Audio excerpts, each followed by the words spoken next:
joint. And this is what distributes the nutrients, the fluid inside your joint. And that's, I would argue, that makes it a little healthier and a little more juicier. All right, adding on, you're going to lift the leg, Kung Fu kick, medial internal rotation. You're reaching the leg away. And then right away, notice, can you take your diaphragm a little bit more back? At this point, most people generally lose a little bit that connection in the abdominal. So blah, your ribs back, and then use your thigh bone, top of your thigh bone, and draw that a little bit more back towards your sits bone. You can put your hand right on your buttocks and feel, are my glutes working more? Very good. Bend the knee and lower down.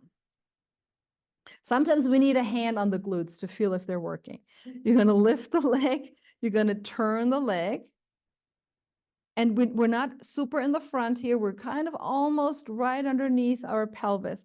And then with hand on butt, you're going to pull the thigh bone back, relaxing the shin, the foot, and the knee.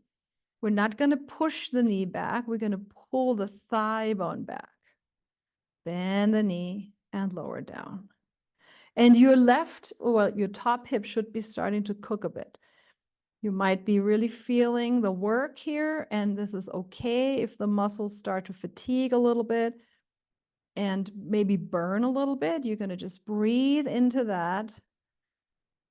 Turn the leg a little bit more to the floor, and maybe you can pull your thigh bone a little bit more back in towards your buttocks and towards your hand on the buttocks.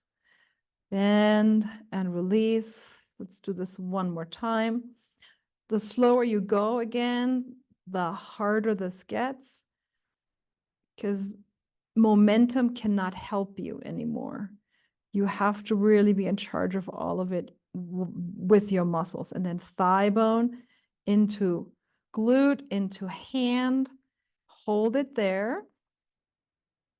Back up the kidneys and the diaphragm a little bit more while you draw your top hip a little bit more forward. Bend the knee and release.